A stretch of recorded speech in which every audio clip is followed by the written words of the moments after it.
Sir నమస్తే sir. నమస్తే అండి విష్ణు గారు. రామచంద్ర మూర్తి గారు, ఎల్ఐసికి సంబంధించిన అప్డేట్ ఒకటి చదివాను ఇవాళ. ఎల్ఐసి ఎండి రాజ్ కుమార్ ఒక అనౌన్స్మెంట్ ఇచ్చారు. LIC committed to creating value for the share holders as well as policy holders అంటూ కూడా, అంటే ఏదైతే ఎల్ఐసి మీద పెట్టిన అమౌంట్ షేర్ హోల్డర్స్ కానీ పాలసీ హోల్డర్స్ కానీ ఎల్ఐసి మీద పెట్టిన అమౌంట్ని మేము వృధా కానివ్వం, దానికి ఒక విలువని మేము క్రియేట్ చేసేందుకు ప్రయత్నిస్తున్నామంటూ కూడా వారు అనౌన్స్ చేశారు. ఏంటి అసలు మరి రాబోయే రోజుల్లో ఎల్ఐసి షేర్ ఏ విధంగా పెరిగే అవకాశం ఉందంటారు? వారు ప్రామిస్ చేశారు కదా. నిజంగా సార్, ఎల్ఐసి లిస్టింగ్కి ఎంత హైప్ క్రియేట్ చేసిందో. ఇప్పుడు ఇదే ఇయర్ 5వ నెలలో లిస్ట్ అయింది. అంతకుముందు 6 నెలల నుంచి లిస్టింగ్ అని చెప్పి అసలు ఎంతో మందిని ఇన్వాల్వ్ చేయించి వీళ్ళందరూ భారీ ఎత్తున ఆశలు పెట్టుకున్నారు. వాళ్ళందరినీ కూడా చాలా డిసప్పాయింట్ చేసింది లిస్టింగ్ అయ్యాక మాత్రం.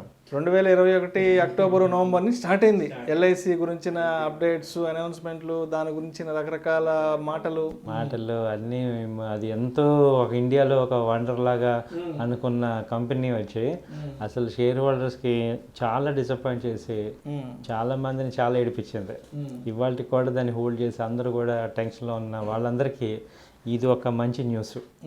ఇప్పుడు కొంచెం బ్రీత్ తీసుకోవచ్చు. ఒక గుడ్ న్యూస్ అంటారు. ఇది గుడ్ న్యూస్ నిజంగా. ఇది ఇప్పటిదాకా చాలా మంది అడుగుతుంటారు, ఇది అమ్మేద్దామా లేకపోతే ఇక లాంగ్ టర్మ్ కి ఏదైనా హోల్డ్ చేసి పెట్టుకుందామా, వదిలేయచ్చా.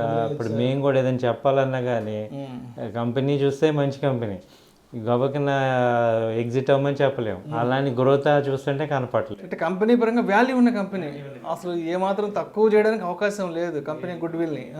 ఇప్పుడు మా అనాలిసిస్లో ఒక పెద్ద పజిల్ ఎల్ఐసి. అంత లిస్టింగ్ అయింది, అంత ప్రాఫిట్స్ ఉన్నది, ఎందుకు పర్ఫార్మెన్స్ చేయట్లేదు ఏంటి అనేది. సరే, ఏంటంటే ప్రతి కంపెనీకి ఒక బ్యాడ్ డేస్ ఉంటుంది, బ్యాడ్ పీరియడ్ ఉంటుంది. సో అంత హ్యూజ్ని డైజెస్ట్ చేసుకోవడానికి కూడా వాళ్ళకి కూడా టైం పట్టింది, అంత అమౌంట్ని రొటేట్ చేయడానికి.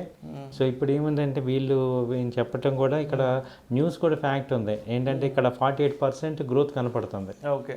సో ఇప్పుడు ఈ ఫిగర్స్ ఏమీ మ్యానిపులేటెడ్ కాదు కాబట్టి కంపల్సరీ ఇవ్వాల్సినవే కదా ఓపెన్ ఫిగర్స్.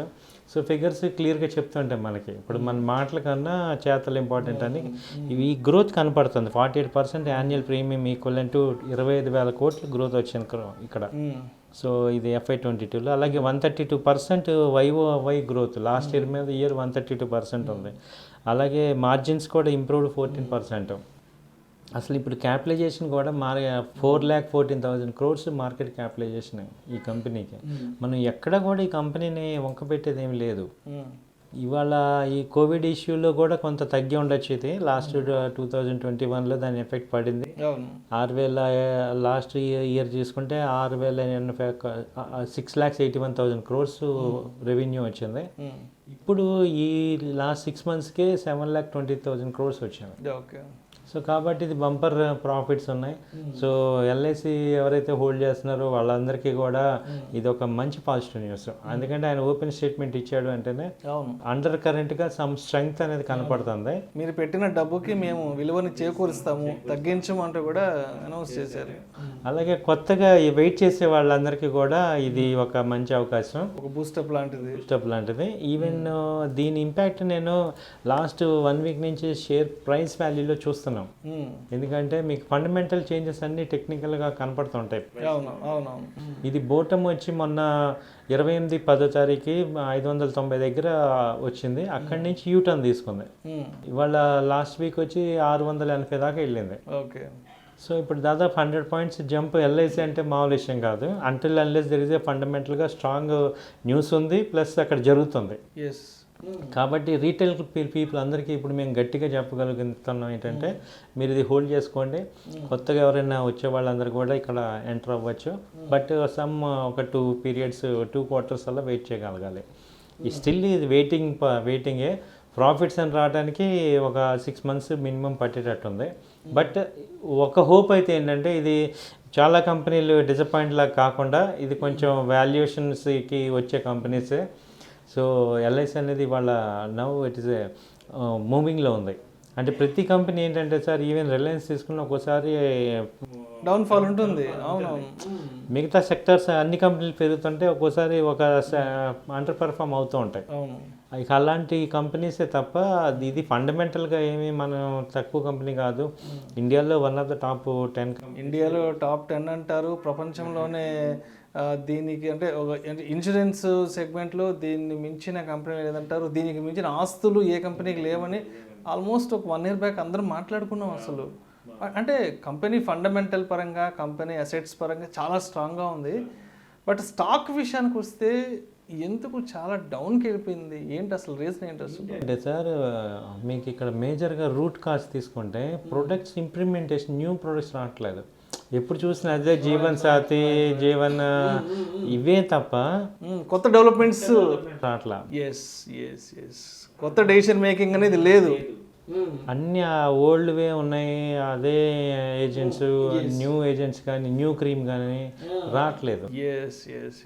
మిగతా కాంపిటీషన్ చూసుకుంటే అంతా యంగ్ బ్లడ్ ఉంటే ఇక్కడంతా ఓల్డ్ పీపుల్, అంటే వాళ్ళేం తక్కువ అంటలేదు కానీ అంటే ఇప్పుడున్న ఈ జనరేషన్కి కొంత అగ్రెసివ్గా లేదు, మార్కెట్లోకి అగ్రెసివ్గా లేరు. ఆల్రెడీ లీడర్స్ అనే ఒక ఓవర్ కాన్ఫిడెన్స్ కొంచెం కనపడుతుంది. అది ఏమైందంటే పాస్ అయిపోయింది రూరల్ మార్కెట్లో కూడా. ఇప్పుడు వీళ్ళు న్యూ డెసిషన్స్ తీసుకొని వీళ్ళందరినీ రిజ్యునేట్ చేసి, ఇప్పుడు మనం టీవీలో చాలా యాడ్స్ చూస్తున్నాం, LIC యాడ్స్ బాగా చూస్తున్నాం, ప్రమోషనల్ యాక్టివిటీస్ పెంచుతున్నారు. సో ఇప్పుడు అగ్రెసివ్ టీము, ఇప్పుడు LIC ఏజెంట్ అవ్వండి అని ఓపెన్గా చెప్తున్నారు యాడ్లో. So take a profession agency. అదివరకు ఏజెన్సీ అంటే అంత వాల్యూ ఉండేది కాదు. ఇవాళ ఫండమెంటల్ రూట్ చేంజెస్ చేయడానికి బాగా ట్రై చేస్తున్నారు కాబట్టి అది పాజిటివ్ అవుతుంది. సో మళ్ళీ ప్రోడక్ట్ని జనాల్లోకి తీసుకెళ్లేందుకు వాళ్ళ వైపు నుంచి కూడా కొంత ప్రయత్నాలు అనేవి జరుగుతున్నాయి. సో మంచి ప్రోడక్ట్ ఉందంటే ఇప్పుడు ఈ LICకి ఏంటంటే అడ్వాంటేజ్, అంత ట్రస్టెడ్ కంపెనీ. ఇప్పుడు ఎవరైనా LIC అంటే ఎవరు సెకండ్ థాట్ ఉండదు. సూపర్ కంపెనీ అంతే. అసలు కంపెనీ ఫండమెంటల్గా రూరల్ మార్కెట్లో కూడా బాగా బ్రాండ్ నేమ్ ఉంది. దాన్ని వీళ్ళు ఇంకా సరిగ్గా వాడుకొని న్యూ ఎనర్జీతో న్యూ అగ్రెసివ్గా వస్తే మాత్రం షేర్ డబుల్ అయిపోతుంది సార్ ఈజీగా. ఒక 1 year 2 yearsలో ఈ షేరు డబుల్ అయ్యే అవకాశాలు ఉన్నాయి. ఎందుకంటే వాళ్ళు అంత రెడీగా ఉంది. వాళ్ళకి మేనేజ్మెంట్ కొంచెం సీరియస్గా అగ్రెసివ్గా తీసుకుంటే మంచి గ్రోత్ ఉంది. ఇవాళ ఇన్సూరెన్స్లో ఇంకో అడ్వాంటేజ్ ఏంటంటే అవేర్నెస్ పెరిగింది అందరికీ. సో అందరికీ ఈవెన్ ఈ స్టేట్ బ్యాంక్స్ ఇన్సూరెన్స్ యాడ్ చేశారు చూడండి, అలాగే ప్రధానమంత్రివి యాడ్ చేశారు. సో ఇన్సూరెన్స్ అండర్ కరెంట్గా అందరికీ ఇంపార్టెంట్ అర్థమవుతుంది. కరెక్ట్గా వీళ్ళు ఏమైనా అంటే పాత పాలసీలే పట్టుకుంటున్నారు, న్యూ ప్రొడక్ట్స్ మిక్స్ చేయటం. సో ఇప్పుడు అవసరాలకు తగ్గట్టుగా, ఇప్పుడు పబ్లిక్ అభిరుచికి తగ్గట్టుగా కూడా దాన్ని అందిపుచ్చుకోవాలంటారు.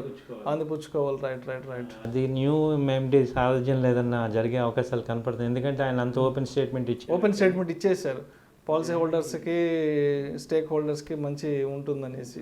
కాబట్టి మనం మంచి ఆశాభావం ఉండొచ్చు దీనిలో కనపడుతుంది. సో ఆయన మాటని మేము కూడా ఏకీభవిస్తున్నాం. సో టెక్నికల్గా కూడా దాని యొక్క కనపడుతుంది, గ్రోత్ కనపడుతుంది. సో ఫండమెంటల్గా ఎట్టు మనకు తెలుసు స్ట్రాంగే, ఇది టెక్నికల్గా కూడా కనపడుతుంది. కాబట్టి షేర్స్ ఇది ఎంట్రీ చేసుకోవడానికి కానీ ఇన్వెస్ట్ చేసుకోవడానికి కానీ ఇది మంచి టైము. ఆల్రెడీ ఇన్వెస్ట్ చేసుకున్నట్టు ఇక టెన్షన్ అవసరం లేదు, కొంచెం రిలాక్స్ అవ్వండి, మీకు వస్తాయి.